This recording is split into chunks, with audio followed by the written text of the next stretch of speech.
ఇది ఆత్రేయ గారి సాహిత్యం అందరికీ తెలిసిందే.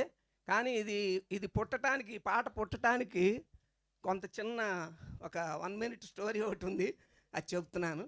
ఇది ఈ పిక్చర్కి అసిస్టెంట్ డైరెక్టరు బేరం మస్తాన్ రావు అని తర్వాత సినిమాలు కూడా తీశాడు ఆయన్ని పురమాయించారట ఆత్రేయ గారి దగ్గర పాటలు రాయించడానికి.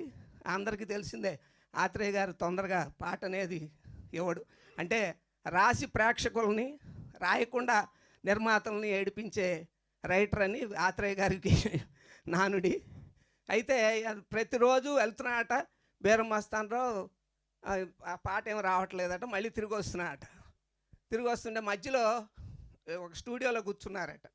కూర్చుంటే ఒక అమ్మాయి ఎవరో జాబ్ కోసమో లేకపోతే ఛాన్సుల కోసమే వచ్చిందట. వస్తే ఆ అమ్మాయిని చూసి కొద్దిగా ఇంప్రెస్ అయ్యాడు ఆత్రేయ గారు. ఇంప్రెస్ అయ్యి ఆ అమ్మాయినే చూస్తూ తర్వాత ఆ అమ్మాయి ఇల్లు ఎక్కడ కనుక్కుందామని వెళ్ళి వెంట బీరం మస్తాన్ కూడా ఫాలో అవుతూ ఉన్నాడు. అక్కడికి వెళ్తే అక్కడ వాళ్ళ పిన్నో ఎవరో ఉందట ఆ అమ్మాయికి సంబంధించి. ఆ అమ్మాయి ఏమో తలుపేస్తూ ఉందట. వెళ్ళినప్పుడల్లా ఈయన అరుగు మీద కూర్చుంటున్నాడట. సార్ పదండి సార్, బాగుండదు, ఇది అసహ్యంగా ఉంది మనం ఇట్ట కూర్చోవటం అంటే వినకుండా ఆత్రేయ గారు అక్కడే కూర్చున్నాడట. ఎన్ని రోజులైనా రాయకపోయేసరికి విసుగు పుట్టి, ఏంటి సార్ ఇది, ఏంటిది, ఏదో ఒకటి రాయొచ్చు కదా అన్నట్టు. ఏం రాయనా అన్నాడు. ఇదే రాయండి, మనం రోజు వస్తున్నాము, వాళ్ళు తలుపులు వేస్తున్నారు, మనం మిమ్మల్ని ఏమో అర్థం చేసుకోవట్లేదు, మీ ప్రేమను తిరగకొడుతుంది, ఇదే రాయండి సార్ అంటే అప్పటికప్పుడు రాశాడట ఆయన. అది ఈ పాటకున్న story. Thank you very much.